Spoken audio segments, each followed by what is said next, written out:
Hello friends, welcome back to our channel. तो हम लोग डिस्कस कर रहे थे UP triple S C Hindi के हिंदी परिज्ञान एवं लेखन योग्यता की जो लेटेस्ट अपडेट वीडियो और एग्जाम्स के लिए बुक निकाली गई थी। और इसमें अध्यायवार सॉल्व पेपर जो है दिया गया, जिसमें 2400 क्वेश्चन है। तो इसमें अगर हम बात करें तो चैप्टर 8 तक हो चुका है। आज की इस वीडियो में चैप्टर 9 देखेंगे, इसके बाद इसी में हम चैप्टर 10 देखने वाले हैं। ठीक है, तो 2 चैप्टर इस वीडियो में हम कंप्लीट करेंगे। इसके पहले के वीडियो अगर आप लोगों ने नहीं देखा है तो चैनल पेज पर जाइए, आपको वहाँ से जो है मिल जाएगा। ठीक है, लिंग वचन कारक लिंग वचन काल और वाच्य, ये दो इस चैप्टर में है।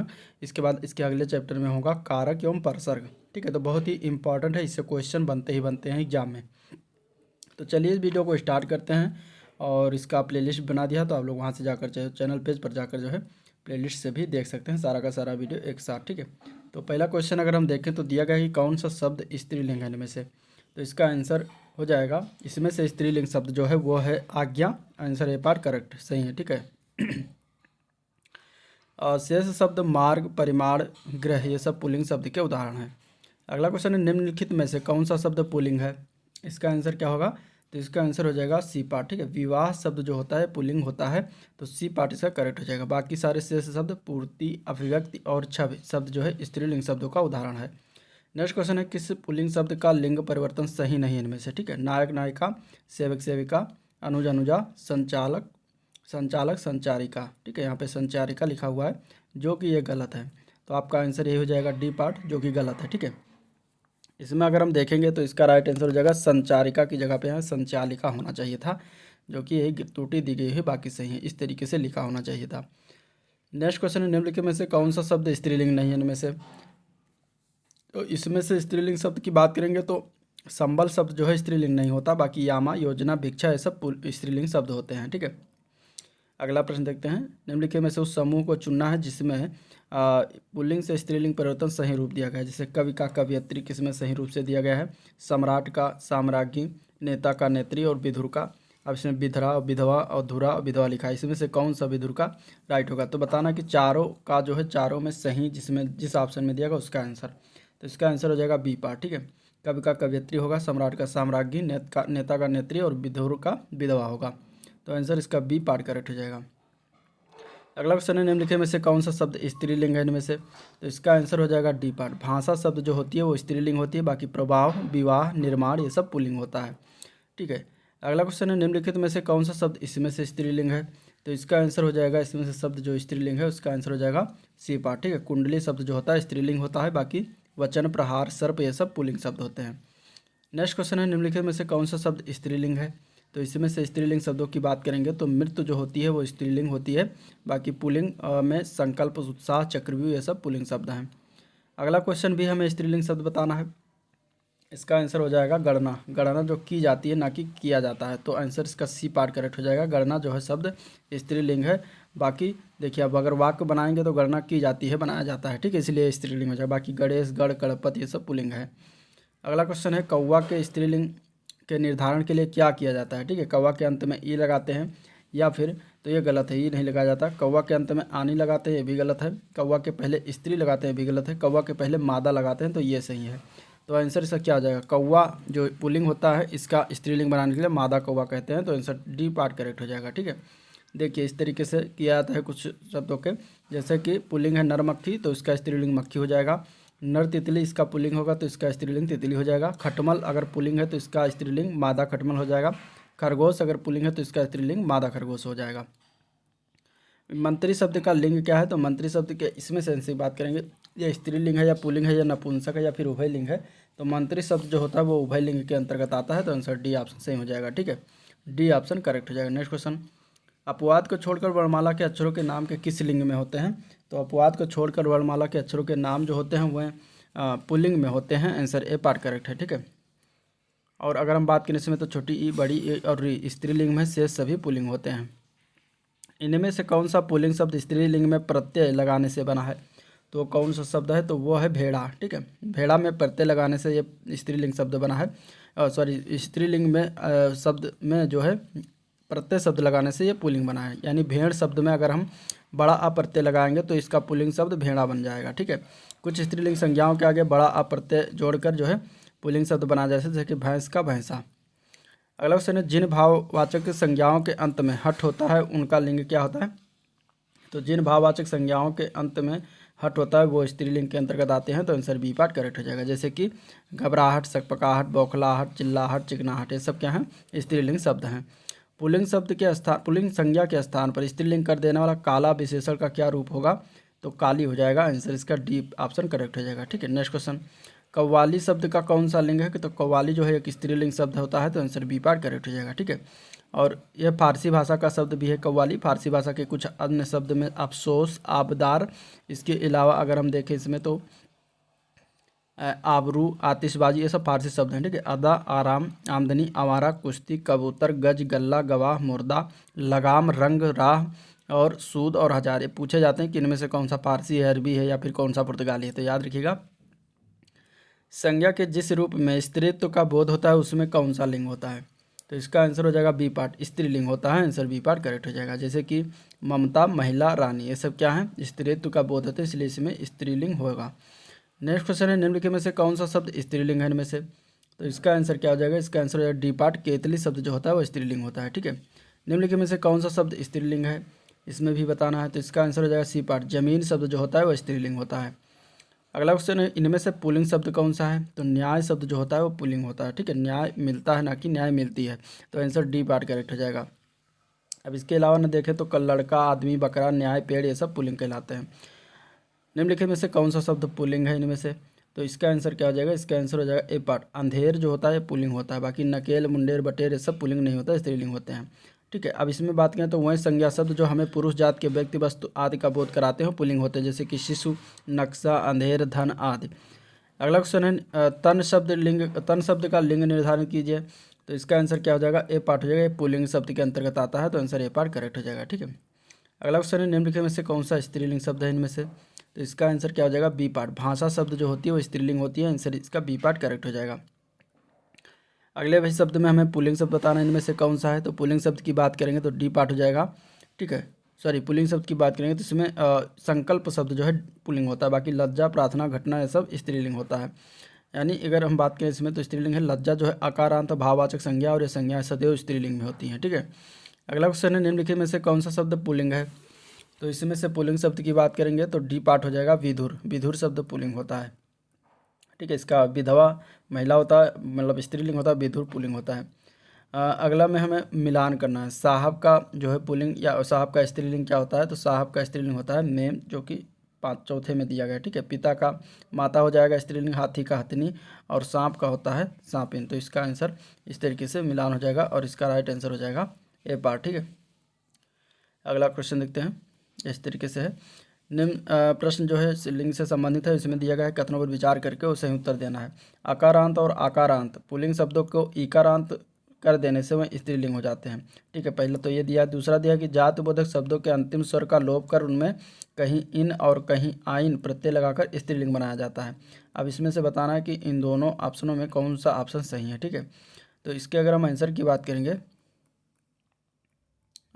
यहाँ पर है ये इस तरीके से, केवल एक, केवल दो, या फिर दोनों सही हैं। तो ये दोनों सही हैं, आंसर सी पार्ट करेक्ट हो जाएगा। ठीक है, अब देखिए पहला जो दिया गया ऑप्शन वो दिया गया था अकारांत और आकारांत पुल्लिंग शब्दों को इकारांत कर देने से स्त्रीलिंग हो जाते हैं, तो ये सही है। ठीक है, जैसे कि नर का नारी, लड़का का लड़की, हिरन का हिरनी, मोटा का मोटी, नाना का नानी, इस तरीके से।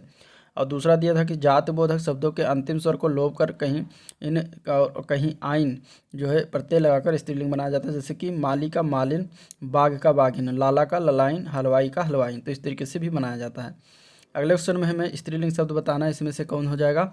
तो डी पार्ट हो जाएगा, झील शब्द जो होता है वो स्त्रीलिंग होता है। ठीक है, अब देखिए दिए गए विकल्प में झील शब्द जो है स्त्रीलिंग है, लेकिन भौगोलिक जल और स्थल आदि स्थलों के नाम जो होते हैं वो प्रायः पुल्लिंग होते हैं, जैसे कि देश, नगर, रेगिस्तान, द्वीप, पर्वत, समुद्र, सरोवर, पाताल, वायुमंडल, नभोमंडल, प्रांत, देश इत्यादि। किंतु पृथ्वी, झील, घाटी ये सब स्त्रीलिंग में प्रयुक्त होते हैं।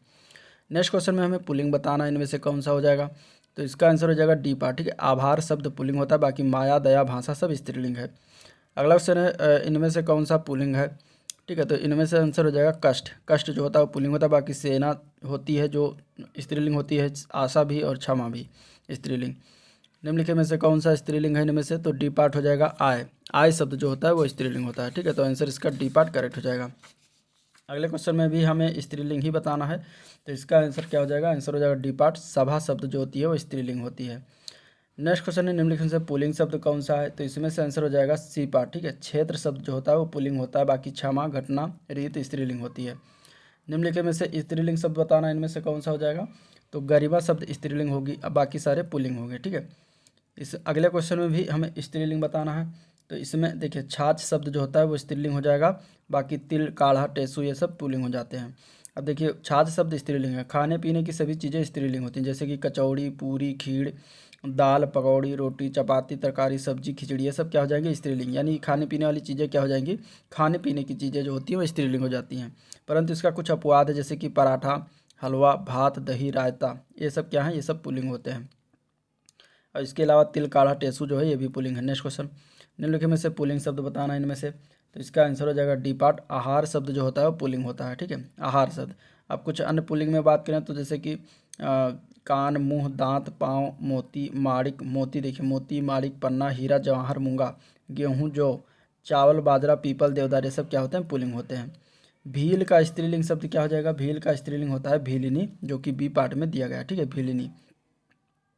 अब यहाँ पे जो भील लगा है उसमें संज्ञा में नी प्रत्यय लगाया गया है, इसके योग से निर्मित हुआ है भीलिनी। जाति या भाव बताने वाली संज्ञाओं को पुल्लिंग से स्त्रीलिंग बनाते समय नी प्रत्यय का प्रयोग किया जाता है, जैसे कि सियार का सियारिनी, हिंदू का हिंदुनी, ऊँट का ऊँटनी, ठीक है।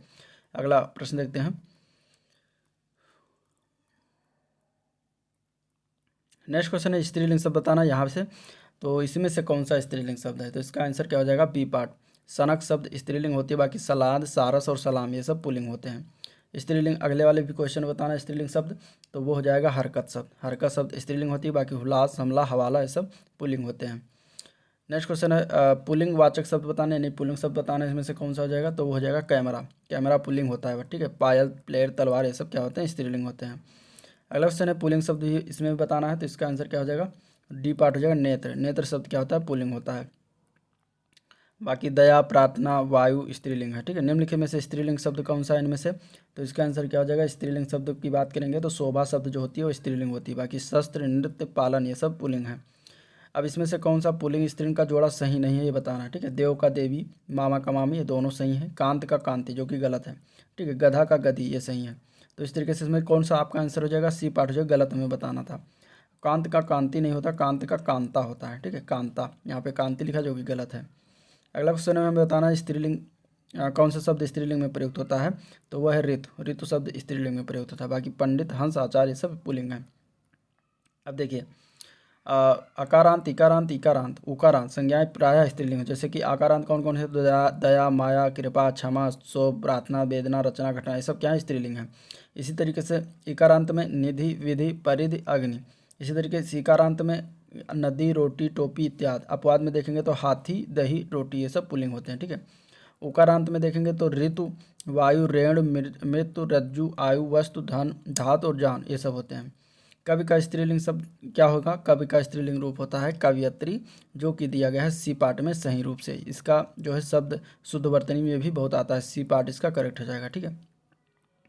अब देखिए कुछ स्त्रीलिंग और पुल्लिंग है, जैसे देव का देवी, गोप का गोपी, बाघ का बाघिन, कुंजड़ा का कुंजड़िन, सांप का सांपिन, मेहतर का मेहतरानी, तो ये स्त्रीलिंग इसका होता है। निम्नलिखित में से स्त्रीलिंग शब्द बताए, इसका आंसर क्या हो जाएगा? तो अहिंसा शब्द इसका स्त्रीलिंग हो जाएगा, जो कि बी पार्ट में दिया गया है, ठीक है। बाकी अगर हम देखें तो अन्य स्त्रीलिंग शब्द की बात करेंगे तो अरहर, अवज्ञा, चिकित्सा, चेचक, टकसाल, फरियाद ये सब स्त्रीलिंग होते हैं। लिंग बताना इसमें मनगढ़ंत। मनगढ़ंत किस प्रकार का लिंग है? तो ये उभय लिंग है, ठीक है। आंसर इसका सी पार्ट हो जाएगा। मनगढ़ंत जो है एक विशेषण शब्द है, जो जिस विशेष के साथ प्रयोग होता है वही लिंग निर्धारित कर देता है, अतः ये उभयलिंगी शब्द हो जाएगा, ठीक है। अगला क्वेश्चन देखते हैं। अगला प्रश्न है ठठेरा शब्द का लिंग परिवर्तन। ठठेरा का क्या हो जाएगा? ठठेरिन, ठीक है। आंसर इसका ए पार्ट हो जाएगा, ठठेरा का ठठेरिन होता है। विद्वान शब्द का स्त्रीलिंग क्या होता है? विद्वान शब्द का स्त्रीलिंग होता है विदुषी, जो कि ए पार्ट में दिया गया है, तो आंसर ए पार्ट हो जाएगा। चाय शब्द का किस वचन में प्रयोग करते हैं? तो चाय शब्द अगर हम बात करें इसमें आंसर हो जाएगा ए पार्ट, ठीक है, एक वचन में प्रयोग किया जाता है। नेक्स्ट अब बहुवचन से आ गया, स्त्रीलिंग पुल्लिंग हो गया। इतने सारे क्वेश्चन पूछे गए थे अभी तक यूपी ट्रिपल एस आयोग के द्वारा। अब वचन से संबंध देखेंगे। भारतीय शब्द किस प्रकार का बहुवचन है? तो भारतीय शब्द का बहुवचन देखेंगे तो भारतीयों होता है, ठीक है, आंसर बी पार्ट हो जाएगा। अगला क्वेश्चन है जाति शब्द का बहुवचन क्या होता है? तो जाति शब्द का वचन जातियाँ होता है, जो कि बी पार्ट में दिया गया है, ठीक है। नेक्स्ट क्वेश्चन है हिंदी में वचन कितने प्रकार के हैं, तो 2 प्रकार के हैं, एक वचन और बहुवचन, ठीक है। अगला क्वेश्चन है अकारांत स्त्रीलिंग शब्द का बहुवचन बनाने के लिए क्या किया जाता है, तो अकारांत स्त्रीलिंग का बहुवचन बनाने के लिए हम अंत स्वर के साथ ऐ लगा देते हैं जिससे कि वो बहुवचन बन जाता है, तो आंसर इसका सी पार्ट करेक्ट हो जाएगा। जैसे जैसे देख लीजिए, गाय का गायें, बात का बातें, बहन का बहनें, रात का रातें, सड़क का सड़कें, आदत का आदतें। अगला क्वेश्चन, उर्दू शब्द सौदा का बहुवचन में क्या रूप होता है, ठीक है, तो इसका आंसर हो जाएगा बी पार्ट, उसके रूप में कोई परिवर्तन नहीं होता। उर्दू शब्द जो सौदा है उसके बहुवचन में कोई परिवर्तन नहीं होता, तो आंसर बी पार्ट हो जाएगा, ठीक है। सौदा उसके रूप में कोई परिवर्तन, यदि सौदा के अंत में गर लगा देंगे तो वो नया शब्द सौदागर हो जाएगा जिसका अर्थ व्यापारी हो जाता है, तो सौदा के बहुवचन में कोई परिवर्तन नहीं होता। अगले क्वेश्चन में बताना निम्नलिखित में से कौन सा एक अशुद्ध है यानी कि गलत है इनमें से, तो देखिए इसमें अगर हम पहला देखते हैं तो कुछ शब्द भावना के कारण बहुधा बहुवचन में ही आते हैं, तो ये सही है। व्यक्तिवाचक आकारांत पुल्लिंग संज्ञाओं का रूप बहुवचन में बदल जाता है जो कि गलत है, ठीक है। कुछ अरबी बहुवचन शब्दों का प्रयोग हिंदी में एक वचन होता है, ये भी सही है।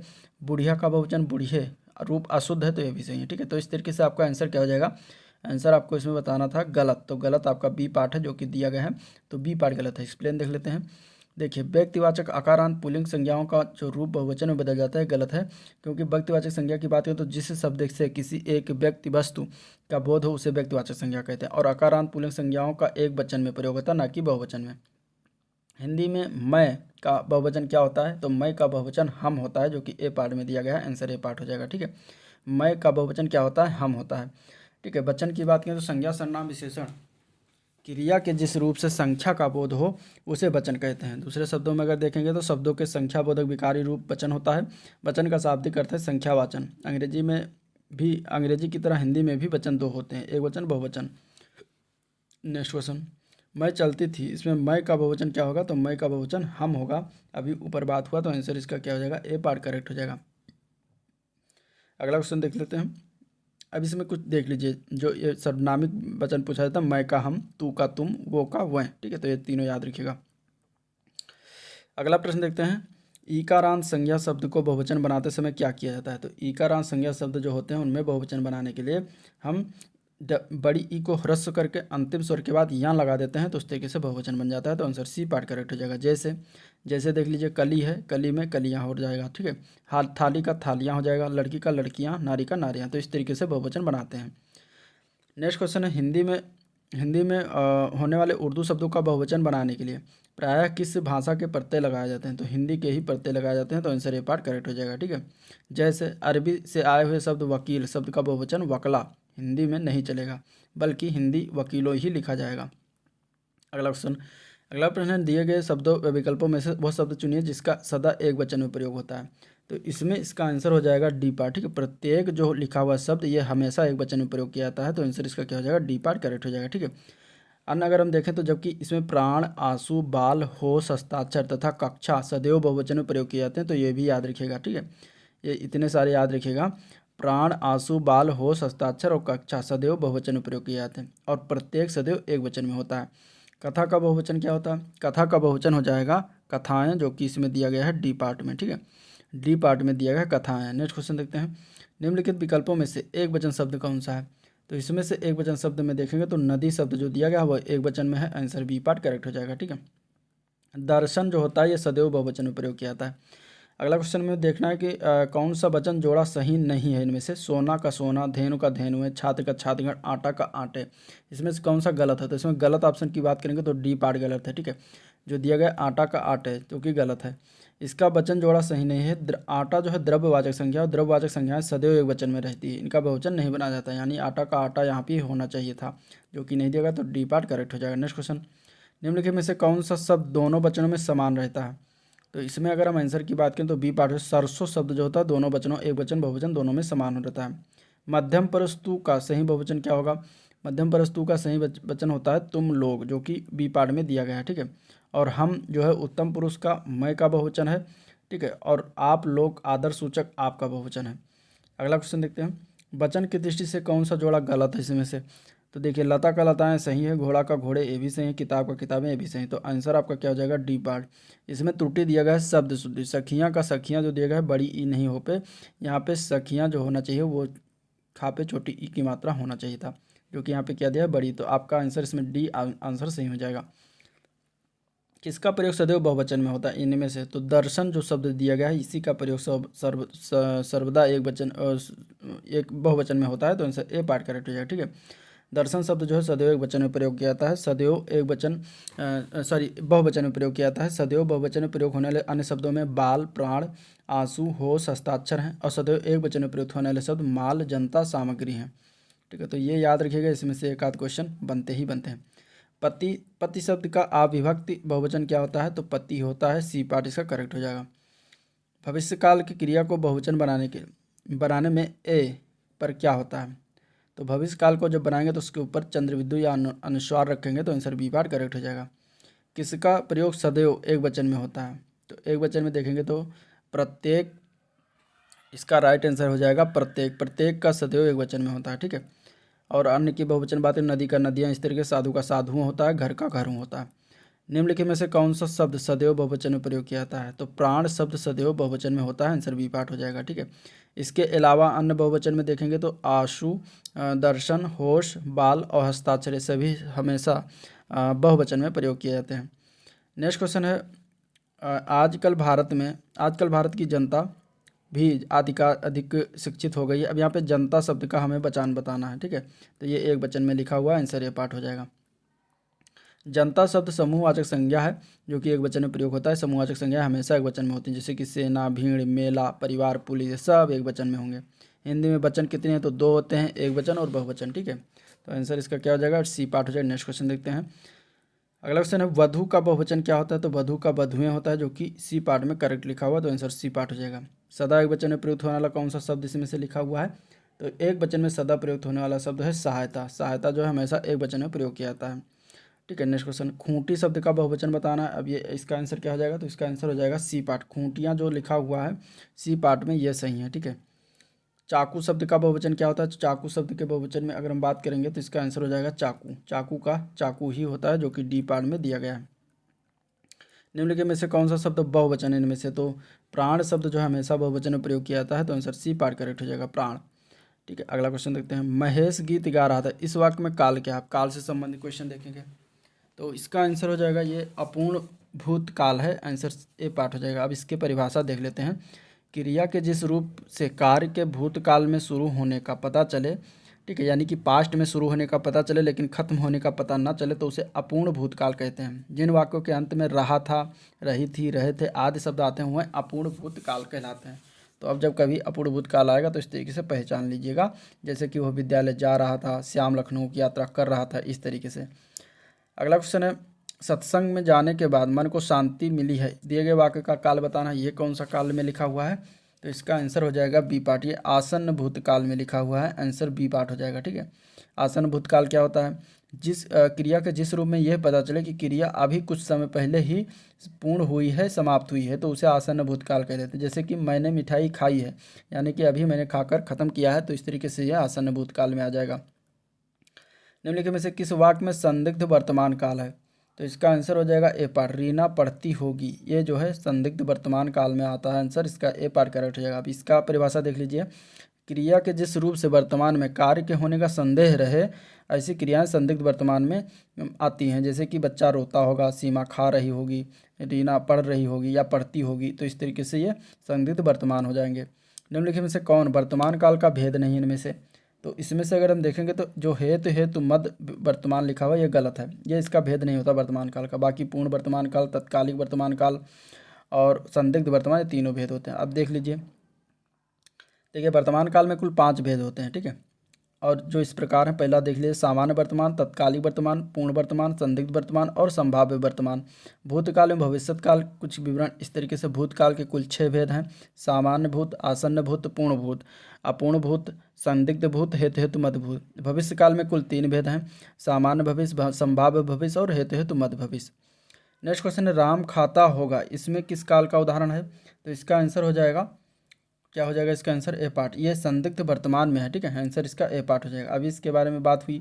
नेक्स्ट क्वेश्चन है, निम्नलिखित प्रश्नों में से 4 विकल्पों से दिए गए वाक्य का सही काल पहचानना है। दीपा पौधे को पानी दे रही थी। अब दे रही थी जो है ये किस प्रकार के वाक्य भूतकाल में आएगा? तो ये अपूर्ण भूतकाल में आएगा। ठीक है, यानी पानी दे रही थी, कार्य खत्म नहीं हुआ है कि अभी हो गया है, कुछ पता नहीं चल रहा है, तो वहाँ पे अपूर्ण भूतकाल हो जाएगा।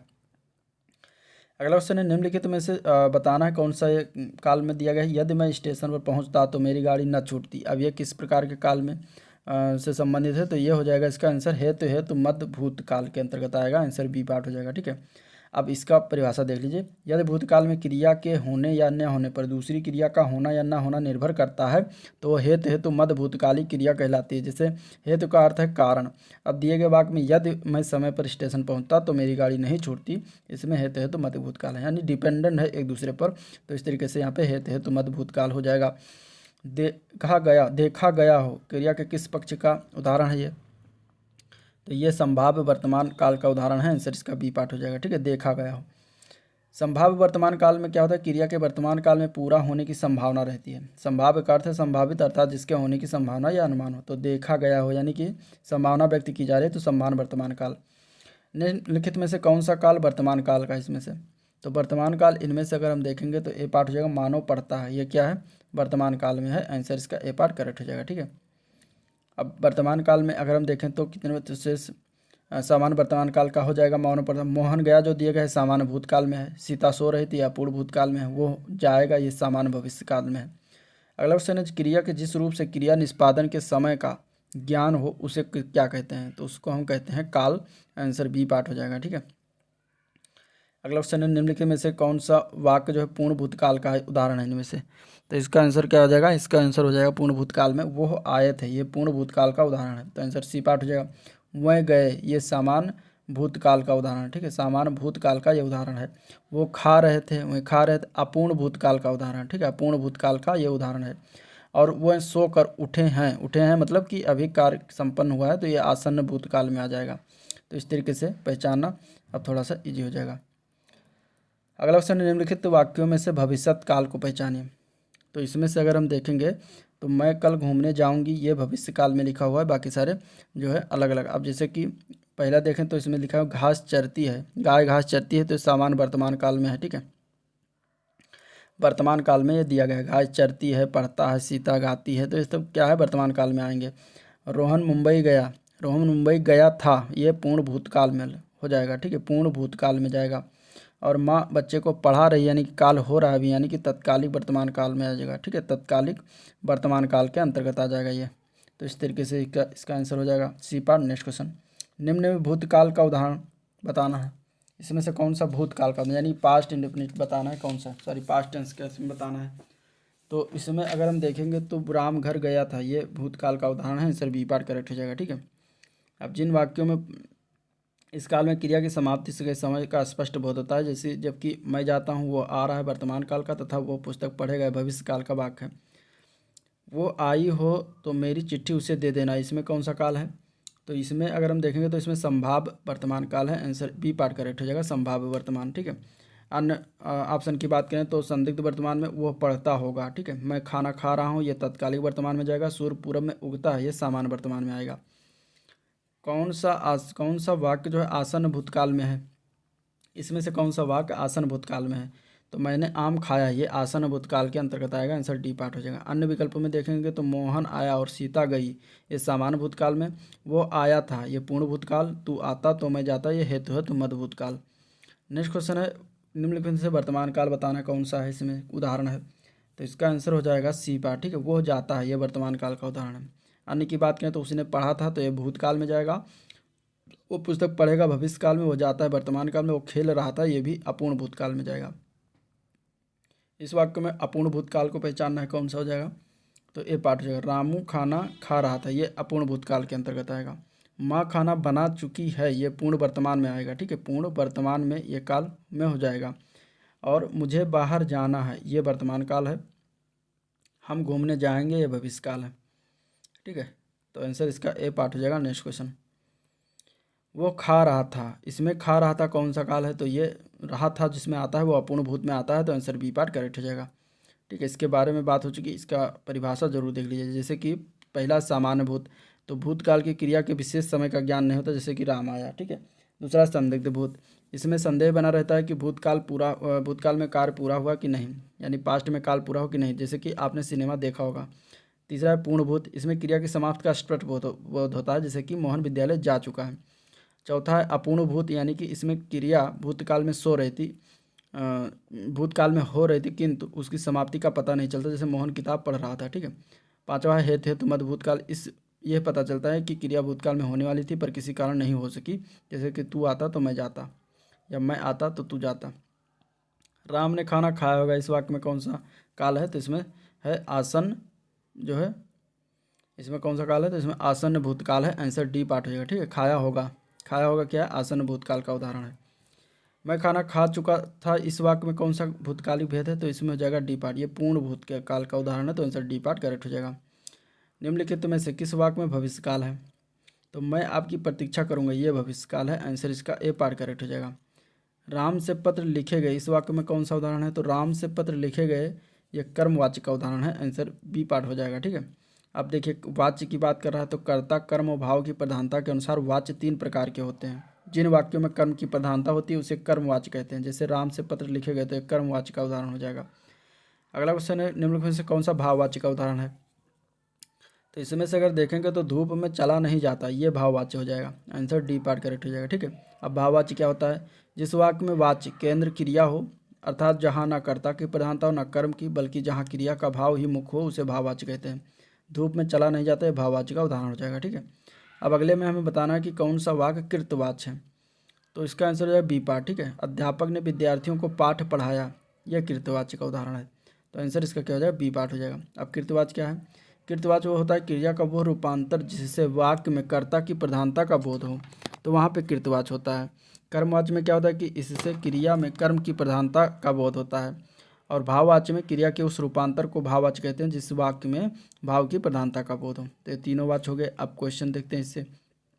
कर्मवाच्य क्रिया के उस विधान को कहते हैं जिसमें क्रिया का प्रत्यक्ष संबंध कर्म से होता है और क्रिया में रूपांतर किसके अनुसार होता है, तो क्रिया में रूपांतर भी कर्म के अनुसार ही होगा, आंसर बी पार्ट करेक्ट हो जाएगा, ठीक है। नेक्स्ट क्वेश्चन देखते हैं।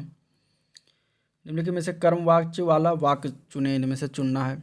तो देखिए ऐसा कहते हैं कि, तो ये कर्मवाच्य नहीं है, तुम लिख नहीं सकते, ये भी कर्मवाच्य नहीं है। बिल्ली के हाथों चूहा मारा गया, तो ये कर्मवाच्य का उदाहरण है, आंसर इसका सी पार्ट करेक्ट हो जाएगा, ठीक है। अगला क्वेश्चन, जिस वाक्य में कर्म के अनुसार क्रिया में परिवर्तन होता है उसे कौन सा वाच्य कहते हैं, तो कर्मवाच्य हो जाएगा, आंसर इसका जो है बी पार्ट करेक्ट हो जाएगा, ठीक है। अब ये ग्राम विकास कार्य है, वीडियो के 18 पेपर में इस तरीके से इसका परिभाषा पूछ लिया गया था कि जिस वाक्य में कर्म के अनुसार क्रिया में परिवर्तन होता है उस वाक्य को कर्मवाच्य कहते हैं, तो ये याद रखिएगा। अगला क्वेश्चन है निम्नलिखित से भाववाच्य कौन सा है, तो इसमें से तो मोहन से बैठा नहीं जाता, ये भाववाच्य हो जाएगा इसमें, ठीक है। ये भी वीडियो के पेपर में आया हुआ है। जिस वाक्य में क्रिया कर्ता और कर्म को छोड़कर भाव के अनुसार हो उसे भाववाच्य कहते हैं।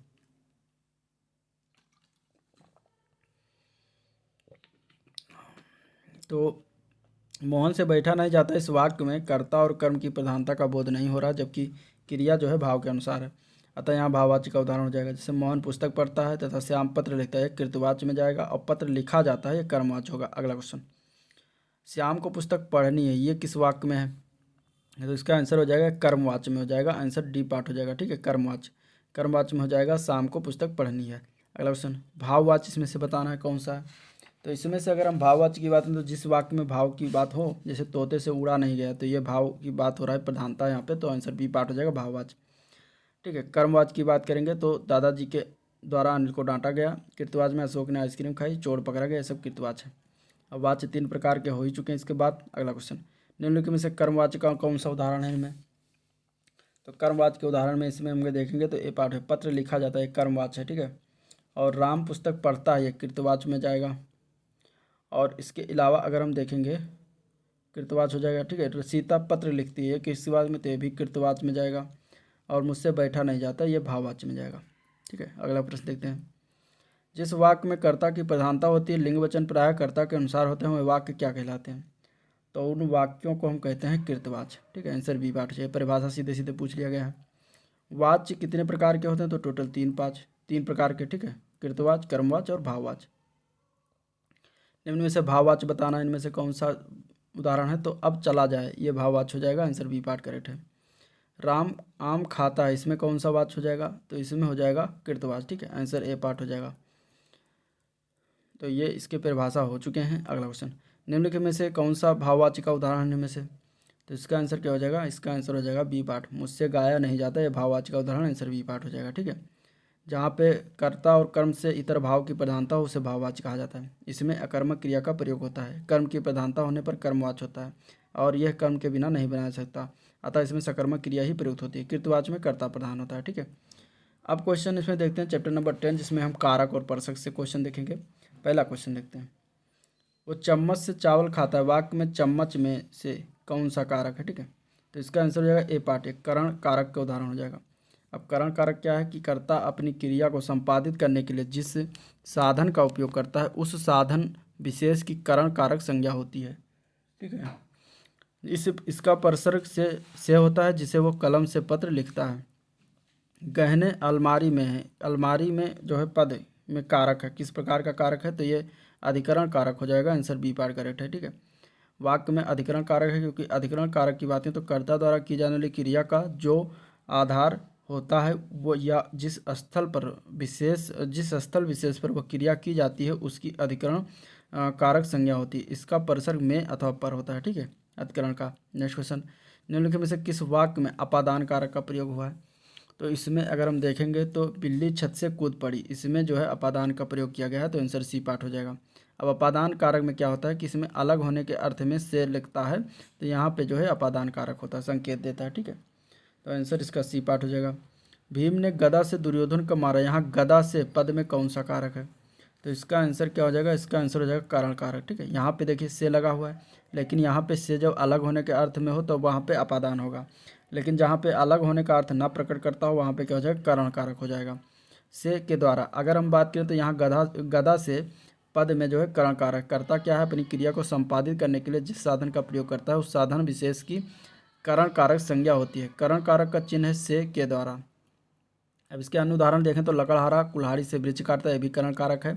वो कलम से पत्र लिखता है, भी वो करण कारक है। ठीक है, उस जगह एक सभा होने जा रही है, रेखांकित पद में कौन सा परसर्ग है? तो इसमें अधिकरण हो जाएगा। अभी अधिकरण के बारे में बात हुआ, आंसर इसका क्या जाएगा? B part. ठीक है, अधिकरण कारक में क्या होता है कि क्रिया के आधार को सूचित करने वाली संज्ञा सर्वनाम के स्वरूप को अधिकरण कारक कहते हैं। अधिकरण का शाब्दिक अर्थ है आधार या आश्रय। अतः अधिकरण से क्रिया होने पर या उसके स्थान पर आधार का बोध होता है। इसका क्या विभक्तियां हैं? में या पर। ठीक है, नेक्स्ट क्वेश्चन है पर किस कारक का परसर्ग है? तो आंसर डी पार्ट है, अधिकरण कारक का परसर्ग है, आंसर डी पार्ट। अब देख लीजिए इसमें कर्ता का परसर्ग क्या होता है? ने कर्म का को करण से के द्वारा संप्रदान को के लिए अपादान से अलग होने के अर्थ में संबंध का की के रारी रे और अधिकरण में पर संबोधन हे अरहो अरे। ठीक है, तो हिंदी में 8 व संस्कृत में 6 कारक होते हैं। अगला क्वेश्चन है जिन शब्दों का प्रयोग वाक्य को श्रव्य भावार्थ और बल प्रदान करने के लिए होता है निम्नलिखित लेकिन वे वाक्य अंग नहीं होते, वो क्या कहलाते हैं? तो उनको कहा जाता है डी पार्ट, निपात कहते हैं, आंसर डी पार्ट हो जाएगा। ठीक है, जैसे कि भी तो तक केवल ही मात्र, इसके पिछले वाले मतलब वीडियो में इसके बारे में बात हो चुका है निपात के बारे में। अगला क्वेश्चन देखते हैं, से अलगाव किस विभक्ति का बोधक चिन्ह है? तो अलगाव होने पर जो है क्या होता है? अपादान कारक होता है, तो आंसर डी पार्ट हो जाएगा। ठीक है, अभी इसके बारे में बात हुई। अगला क्वेश्चन, मेरे हाथ में लेखनी वाक्य में कौन सा परसर्ग है? इसमें अगर मेरे हाथ में लेखनी है, अगर इसके परसर्ग की बात करेंगे तो राइट आंसर क्या हो जाएगा? सी पार्ट हो जाएगा, इसमें अधिकरण कारक हो जाएगा। ठीक है, आंसर सी पार्ट हो जाएगा। अब इसके बारे में बात हो चुकी है। नेक्स्ट क्वेश्चन देखते हैं, से के द्वारा ये किस कारक का परसर्ग है? तो एक करण कारक के परसर्ग होता है, आंसर बी पार्ट हो जाएगा। वो मुझसे अलग रहता है, रेखांकित शब्द जो मुझसे है इसका बताना है कौन सा कारक है? तो यह अपादान है, क्योंकि अलग हो रहा है यहाँ पे बात परिस्थितियाँ, तो आंसर बी पार्ट हो जाएगा। ठीक है, माता पिता अपने बच्चों के लिए, अब यहाँ पे के लिए है, इसमें बताना है कौन सा क्या है ये के लिए जो दिया गया है, तो ये एक परसर्ग है, तो आंसर बी पार्ट हो जाएगा। ठीक है, प्रश्न में जो रेखांकित शब्द के लिए है वो परसर्ग है, और परसर्ग वह अक्षर होते हैं जो धातु या मूल रूप से अंत में लगाकर उसके अर्थ में कोई विशेषता लाते हैं। ठीक है, कारक को प्रकट करने वाले सहायक तत्वों चिन्हों को परसर्ग कहा जाता है। को, ने, के लिए, में, पर इत्यादि सब परसर्ग होते हैं। ठीक है, अगला क्वेश्चन, अगला प्रश्न देखते हैं इसमें, तो निम्नलिखित में से परसर्ग कारक कौन सा है? ये सॉरी, इसमें अधिकरण कारक का परसर्ग कौन सा है? तो पर होता है अधिकरण कारक का परसर्ग इसमें से, तो आंसर ये पार्ट हो जाएगा। और अधिकरण का अन्य की बात करें तो में और पर ये दोनों होते हैं, याद रखिएगा। अगला क्वेश्चन, निम्नलिखित में से कर्ता कारक वाला वाक्य छाटना है, तो मोहन को जाना है, इसमें कर्ता कारक है, आंसर ये पार्ट हो जाएगा। ठीक है, शेष कर्म कारक वाले वाक्य हैं, देख लीजिए, जैसे शीला को रोटी खिलाओ, शाम को मत आना, वीमा को पुस्तक दे दो, ये सब क्या है? ये सब कर्म कारक वाले उदाहरण। अगला प्रश्न है, सभी चिट्ठियां डाक से भेजी गईं, इसमें कर्ता क्या है? तो इसमें कर्ता अगर देखें तो ऑप्शन में इसमें माना गया था चिट्ठियाँ, आंसर इसका डी ऑप्शन सही हो जाएगा। ठीक है, इस वाक्य में चिट्ठियाँ जो है कर्ता स्त्रीलिंग शब्द है तथा डाक जो है करण कारक है, भेजी गई क्रिया तथा सभी क्या है विशेषण है। वाक्य में जिस शब्द से क्रिया के संबंध का बोध होता है उसे क्या कहते हैं, तो उसे करण कारक कहते हैं, आंसर सी पार्ट हो जाएगा। ठीक है, संबंध कारक क्या है, तो जहाँ पे संबंध का बोध हो वहाँ संबंध कारक होता है, इसका परसर याद रखिएगा, काकी के रारी रे। अपादान कारक संप्रदान कारक सभी बातें हो चुकी हैं। अगला क्वेश्चन देखते हैं, माँ का लड़का कहाँ गया, इसमें उद्देश्य का विस्तार भेद लिखना है। ठीक है, तो इसका आंसर क्या हो जाएगा, तो ये संबंध कारक व्यक्त कर रहा है, तो आंसर इसका D part C part correct हो जाएगा। ठीक है, निम्नलिखित में से कर्ता कारक का परसर कौन सा है इसमें से, तो कर्ता कारक का क्या होता है, कर्ता ने, तो ने हो जाएगा आंसर बी पार्ट। ठीक है, और कर्म का क्या होता है, को होता है, करण का से के द्वारा, संप्रदान के लिए, हेतु या फिर अपादान से विभक्त होने की स्थिति में, अधिकरण में, पर, ये सब होते हैं। अगला क्वेश्चन, मैंने राधा के लिए कपड़े खरीदे, इस वाक्य में कारक का प्रकार बताना है, तो इसका आंसर हो जाएगा सी पार्ट, संप्रदान कारक इसमें दिया गया है, तो आंसर सी पार्ट हो जाएगा। ठीक, के लिए, को के लिए जहाँ आएगा वहाँ संप्रदान कारक हो जाएगा। मुख्य अतिथि के सम्मान में यह आयोजन किया गया, इस वाक्य में सम्मान में जो रेखांकित है ये किस प्रकार का कारक, तो में जहाँ आ जाता है वहाँ पे में और पर, तो वहाँ पे अधिकरण कारक हो जाता है। राम सीता से सुंदर, इस वाक्य में कौन सा कारक है, तो इसमें तुलना किया जा रहा है, राम सीता से सुंदर है, तो इसमें अपादान कारक हो जाए, तुलना की स्थिति जब आएगी तब भी जो है क्या हो जाएगा, अपादान की परिस्थिति आती है, तो आंसर इसका बी पार्ट करेक्ट हो जाएगा।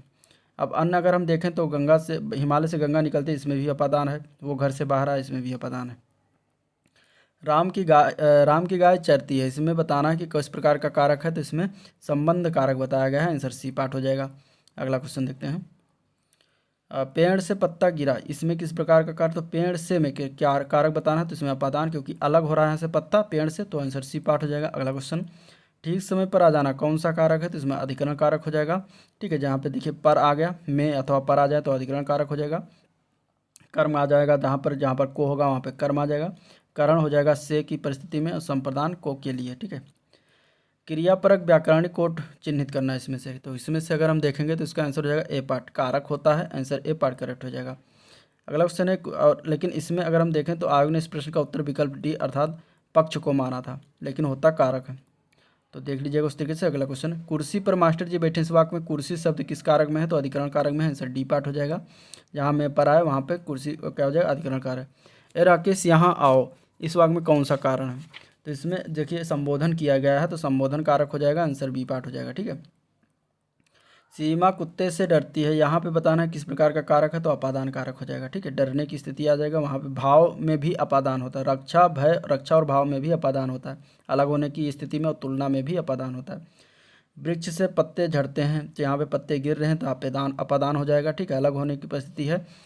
बच्चे जो है बस से पाठशाला जाते हैं, इस वाक्य में कौन सा कारक है, तो करण कारक है, आंसर बी पार्ट हो जाएगा। राजा भिक्षुक को दान देता है, इस वाक्य में कौन सा कारक है, तो इसका आंसर क्या हो जाएगा, इसका आंसर हो जाएगा सी पार्ट, संप्रदान कारक आ जाएगा। ठीक है, यहाँ पे के जो है को जो लिखा हुआ है संप्रदान कारक का उदाहरण है, देखिए। ठीक है, इस तरीके से हो जाएगा। चतुर्थी विभक्ति होती है, संप्रदान को के लिए आ जाए वहाँ पे संप्रदान होता है। राजा सेवक को कंबल देता है, इस वाक्य में को आ गया, अब ये किस प्रकार का कारक है, तो ये कारक है संप्रदान कारक का, आंसर इसका ए पार्ट हो जाएगा। ठीक है, वो अगले साल आएगा, इस वाक्य में कौन सा कारक है, तो इसमें अधिकरण कारक है। ठीक है, अब देखिए अधिकरण कारक की बात है तो क्रिया आधार को सूचित करने वाली संज्ञा सर्वनाम के स्वरूप को अधिकरण कहते हैं, इसमें विभक्ति में पर होता है। अधिकरण का शाब्दिक अर्थ है आधार, अब सिंह वन में रहता है, पुस्तक मेज पर है, सौम्या घर में है, सब क्या है, अधिकरण कारक के उदाहरण। वृक्ष से पत्ते गिरते हैं, इंपॉर्टेंट क्वेश्चन, इससे बहुत बार क्वेश्चन पूछा गया, तो यहाँ पे से जो है वो अपादान कारक के अंतर्गत आएगा, क्योंकि अलग हो रहा है यहाँ पे वृक्ष से पत्ता। तो इस तरीके से इतने सारे कारक के क्वेश्चन पूछे गए थे, जो कि अभी हम लोगों ने डिस्कस किया और देखा वीडियो को। और अगर वीडियो पसंद आया हो तो लाइक करिएगा, चैनल को सब्सक्राइब करिएगा, साथ ही साथ अपने दोस्तों में ज़्यादा से ज़्यादा शेयर भी करिएगा। ठीक है, अगले वीडियो में हम देखेंगे तत्सम तत्सम, जो कि इंपॉर्टेंट चैप्टर है तद्भव तत्सम शब्द के। इसके अलावा इसमें अन्य की बात करेंगे तो उपसर्ग भी है आगे। ठीक है, तो सभी इसमें आगे हम देखेंगे जो भी होगा।